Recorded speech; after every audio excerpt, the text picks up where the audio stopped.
Press briefing में स्वागत है। आपको जैसा पता है कि पूरे देश में पूरे प्रदेश में जो कोविड-19 का क्राइसिस है वो बना हुआ है। जिला कांगड़ा में भी स्थिति उसी स्तर की है और लगभग हर घंटे जिला कांगड़ा में एक डेथ रिकॉर्ड की जा रही है।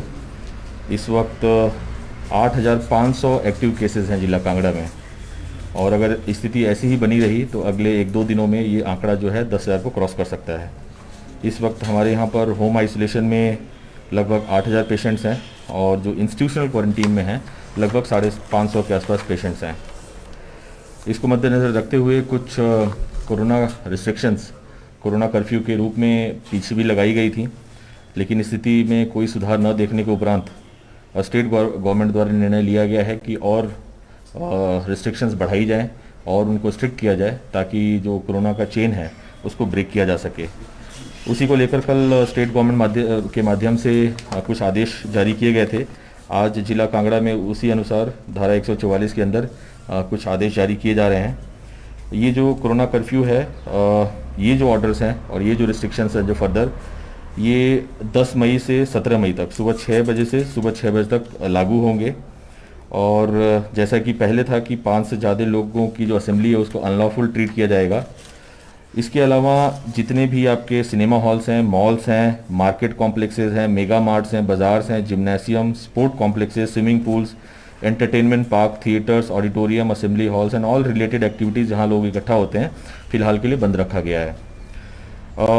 एक बहुत सारी क्वेरीज जो आप लोगों के माध्यम से और आम लोगों के माध्यम से आ रही हैं कि कर्फ्यू में जो रिलैक्सेशन है वो कब से कब होंगी।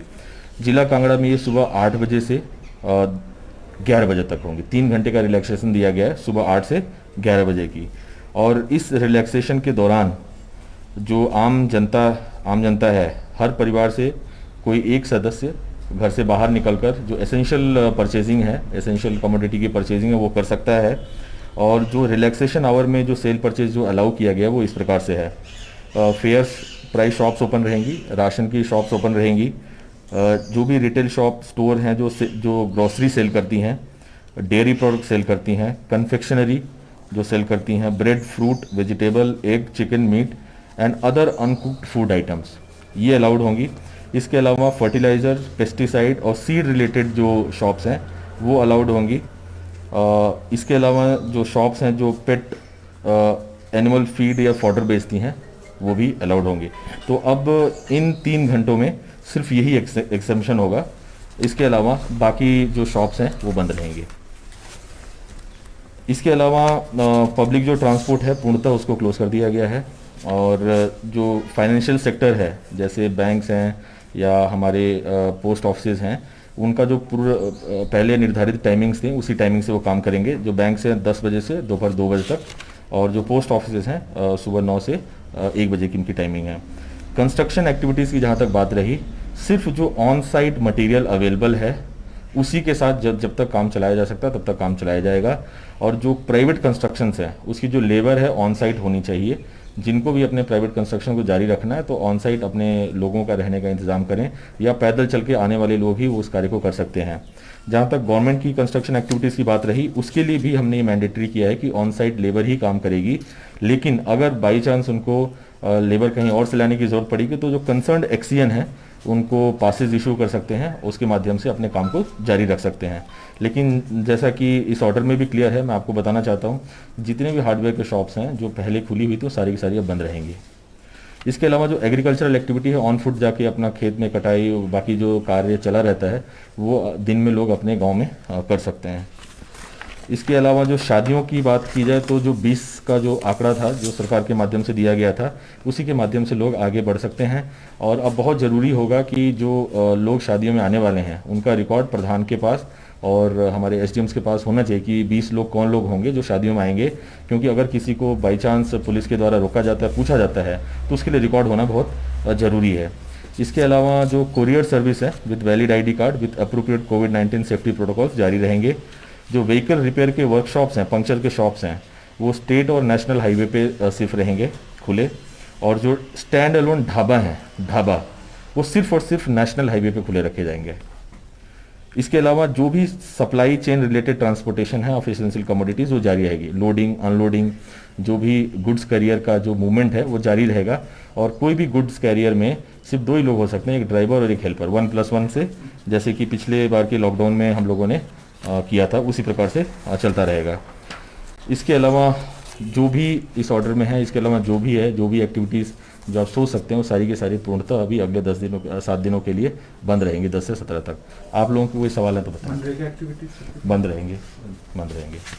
तो कुछ पंडित सवाल करते हैं कि शादियां हैं वो अपने इसके लिए कल से मांगे बंद होगा, तो वो कैसे मूवमेंट करेंगे? बिल्कुल, मैं वही बताया कि वो 20 के ही टोटल में होने चाहिए। उनकी लिस्ट एसडीएम या प्रधान के पास होनी चाहिए। अगर उनको रोका जाता है तो उनको ये सत्यापित करना पड़ेगा, बताना पड़ेगा। जो भी जहाँ पे भी नाके पे रोका जाएगा वहाँ पे इंक्वायरी बेस्ड सिस्टम होगा। अगर वो बता देते हैं, सेटिस्फाई कर देते हैं तो उनको जाने दिया जाएगा। सुबह मॉर्निंग वॉक पे जाते हैं उनके लिए बिल्कुल, सुबह अब हमने ये बता दिया कि जो मूवमेंट है वो 8 से 11 बजे के बीच में ही होने चाहिए। तो अभी के लिए फिलहाल इन सब चीज़ों पे रोक रहेगी। सर जो ढाबे आपने बंद करने के लिए नेशनल हाईवे पे, सर जो साइड में होंगे ढाबे जिनके द्वारा खाना पैक करके जो है वो दिए जाते हैं, बहुत क्लियर है कि जो नेशनल हाईवेज पे ढाबा होंगे, क्योंकि जो एसेंशियल कमोडिटी की मूवमेंट होती है उनके लिए बहुत सारी जगहों पे लोग रुकते हैं, जो ड्राइवर्स हैं रुकते हैं, खाते हैं, फिर आगे जाते हैं। हम नहीं चाहते हैं कि इस तरह की जो एसेंशियल कमोडिटी की मूवमेंट हो बाधित हो। सिर्फ और सिर्फ नेशनल हाईवे पे जो बना के खिला सकते हैं वही खुले रहेंगे। ढाबे जो है उनसे उनके द्वारा ना डॉक्टरों को खाना पैक करके दिया जाता है? नहीं, तो फिर इस तरह के ढाबे नहीं है। जो पूरा पूर्णतः वहीं फंक्शनल होंगे वही कर सकते हैं। सर ऑनलाइन क्लासेस जारी हैं तो मोबाइल शॉप में बड़ा कंफ्यूजन है, अगर मोबाइल खराब हो जाए तो इस तरीके से नहीं, इसके लिए हो सकता है कि आने वाले समय में जो कुछ और इंस्ट्रक्शंस हम स्कूल को भी देने वाले हैं कि जो क्लासेस का ड्यूरेशन है उसको भी रिड्यूस किया जाए। और जो बच्चों पे बोझ पड़ रहा है, लगातार 7 दिन क्लासेस ऑनलाइन चलाई जा रही हैं, उसके बारे में भी एडमिनिस्ट्रेशन फैसला लेने वाला है।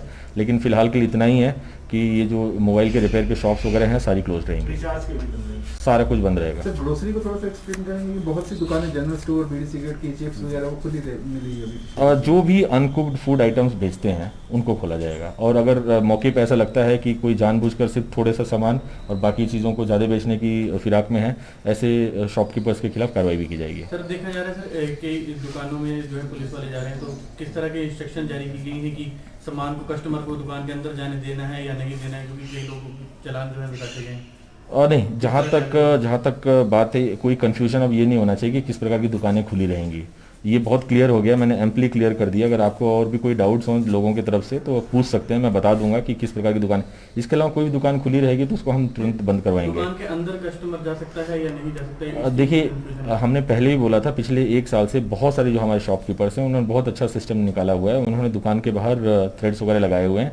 अंदर जाने की अनुमति नहीं ही देनी चाहिए, क्योंकि अभी जैसे कि प्रमाण आ रहे हैं कि वायरस हवा में भी है और इससे जो शॉपकीपर है उसको भी खतरा हो सकता है। तो एक प्रॉपर प्रोटोकॉल जो है शॉपकीपर्स को भी फॉलो करना चाहिए और बिना मास्क के कोई भी कस्टमर को एंटरटेन नहीं करना चाहिए।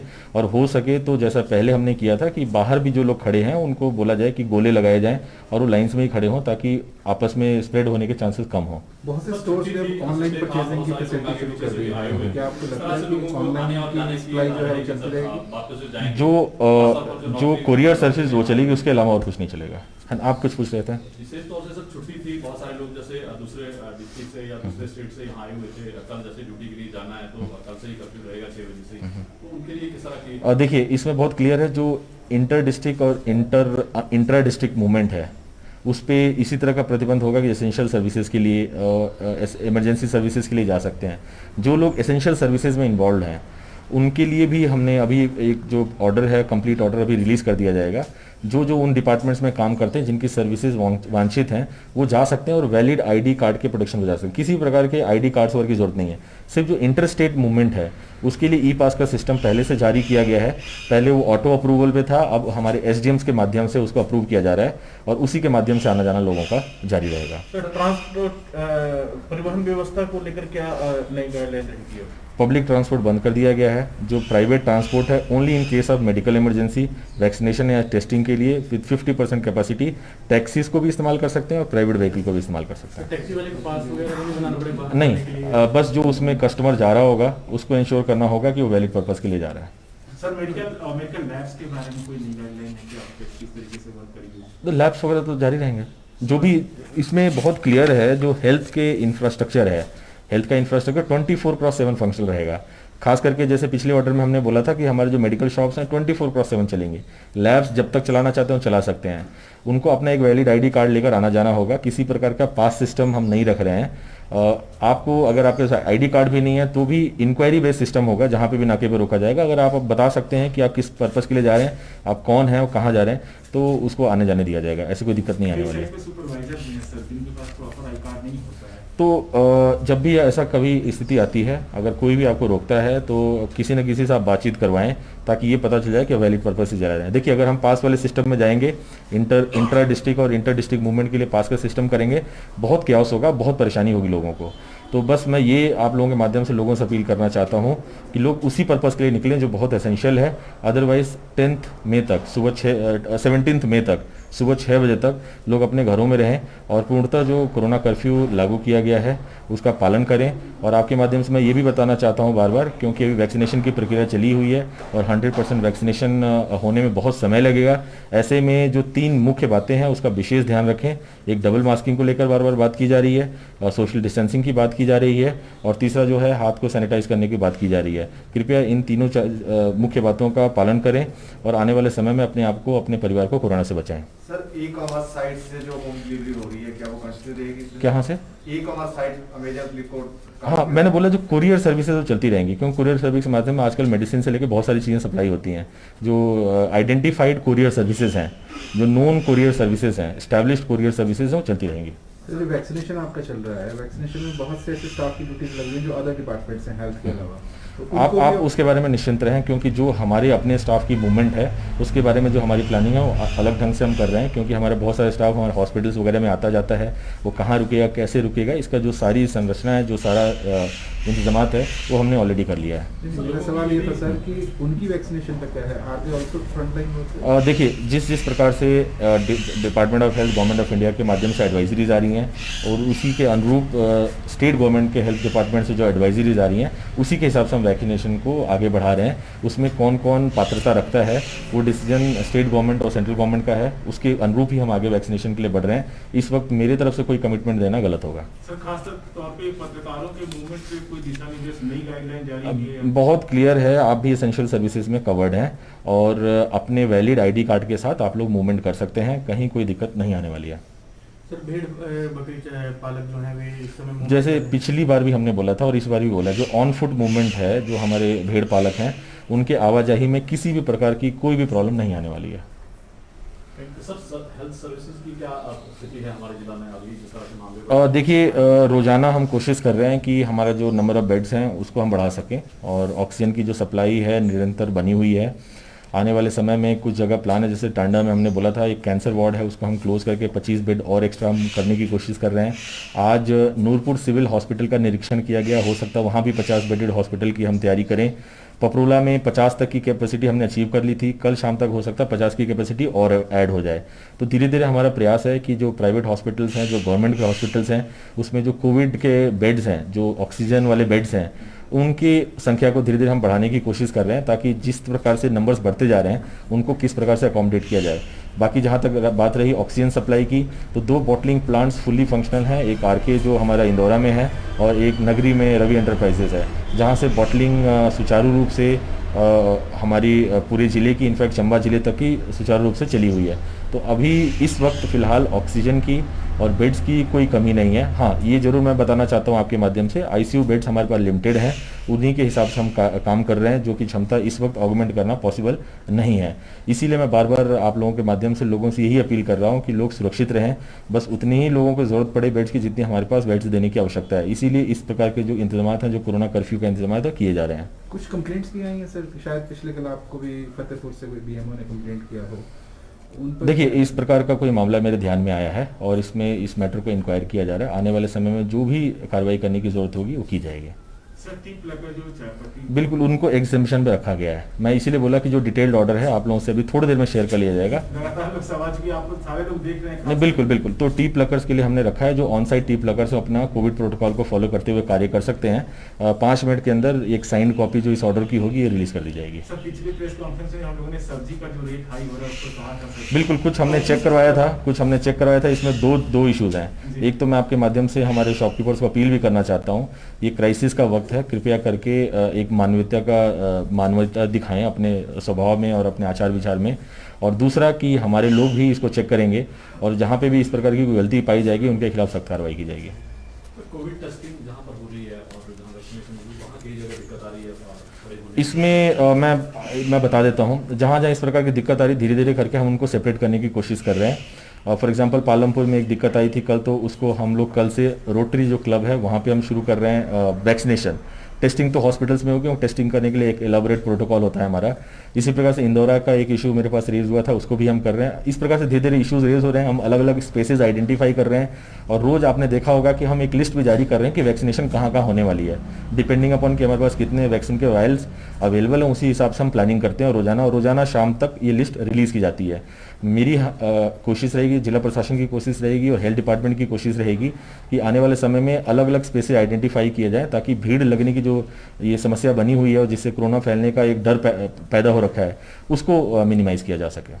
कई जगह से डिमांड आ रही टेंट की व्यवस्था हो जाए या चेयर्स की। हम अब उसी प्रकार से स्पेस ही आइडेंटिफाई कर रहे हैं कि टेंट वगैरह लगाने की आवश्यकता नहीं पड़े, हमारे पास बड़े स्पेसेस हों जहां लोग आराम से बैठ सके। फॉर एग्जांपल जैसे हम पालमपुर को देखते हैं तो पालमपुर सिविल हॉस्पिटल से इसको निकालकर वैक्सीनेशन को हमने रोटरी क्लब में डाल दिया है ताकि रोटरी क्लब में बहुत स्पेस है, आसपास ग्राउंड है, तो लोग आराम से अपना वैक्सीनेशन करा के जा सकते हैं। जी सर, लोगों में डर भी है और रिस्ट्रिक्शन भी लगाई जा रही है, क्या लगता है आपको? क्योंकि हर दिन किसी ड्राइव आपके पास आती है, बहुत सारे लोग जो है वो देख रहे हैं, क्या लगता है आने वाले दिनों में स्थिति पर नियंत्रण हो पाएगा? देखिए, स्थिति पर नियंत्रण होगा और लोगों के सहयोग से होगा। मैं जब प्रेस ब्रीफिंग शुरू कर रहा था तभी मैंने बताया कि हर घंटे कांगड़ा में एक डेथ हो रही है। इसका मतलब है कि इस वायरस को हम हल्के में नहीं ले सकते हैं और ख़ास करके जो युवा वर्ग के लोग हैं जो घरों से बाहर जा रहे हैं, जो असिम्टोमेटिक रह रहे हैं, कोरोना कॉन्ट्रैक्ट कर रहे हैं और घरों में जब वापस जा रहे हैं तो उनके माध्यम से उनके घरों के बुजुर्गों को ये कोरोना जब हो रहा है उनकी डेथ्स खास करके हो रही है। तो इसीलिए मैं बार बार आपके माध्यम से अपील कर रहा हूँ कि आने वाले समय में कंट्रोल जरूर होगा, लेकिन कंट्रोल होते होते हमारा कोई नियर एंड डियर गुजर न जाए, इसके लिए बहुत ज़रूरी है कि हम अपने बर्ताव पे संयम रखें। और जो 3 मुख्य बातें मैं बार बार हर डॉक्टर के माध्यम से, हमारे पब्लिक रिप्रेजेंटेटिव के माध्यम से बार बार आपको बताया जा रहा है, उसको पूर्णतः उसको फॉलो करें ताकि हम अपने नियर एंड डियर्स को बचा सकें। सर, कोविड पेशेंट और परिजनों के बीच संवाद की व्यवस्था आपने करवाई थी, उसमें कितना रिस्पांस मिल रहा है? और जो हेल्पलाइन नंबर है लगातार नहीं, इसमें एक मैं शेयर करना चाहता हूँ कि हेल्पलाइन हमने 3 जैसे जोनल हॉस्पिटल के लिए जारी किया था। बहुत ओवरवेलमिंग रिस्पॉन्स आया, बहुत सारे लोगों को हमने क्वेरीज रिजॉल्व करने की कोशिश की, लेकिन आपको ये बात समझना होगा कि अगर जहाँ 150 पेशेंट हैं और हर पेशेंट को देखने के लिए 3 मिनट भी लग रहा है तो 450 मिनट लगेंगे देखने के लिए एक सिंगल राउंड में। तो ये ज़रूरी नहीं पता है कि हम हर मिनट टू मिनट किसी पेशेंट के बारे में जानकारी दे पाएँ, तो हर 6 घंटा में 8 घंटा में दे सकते हैं। तो मेरा आप लोगों से माध्यम से लोगों से ये भी अपील है कि जब भी इस सुविधा का उपयोग करें तो बार बार वहाँ पे रिपीटेड कॉल करने की ज़रूरत नहीं है, समय समय पे कॉल करें और हमारी कंस्ट्रेंट्स को समझें कि हमारी कंस्ट्रेंट्स क्या है, किस प्रकार से हम अंदर काम कर रहे हैं। सर, कंस्ट्रक्शन मटेरियल के जो व्हीकल है वो परमिटेड होंगे? बिल्कुल, मैंने यही बोला कि जो भी गुड्स कैरियर हैं वो आने जाने में किसी प्रकार ना तो पास की ज़रूरत है ना किसी प्रकार की रोक है। Thank you so much. हाँ जी।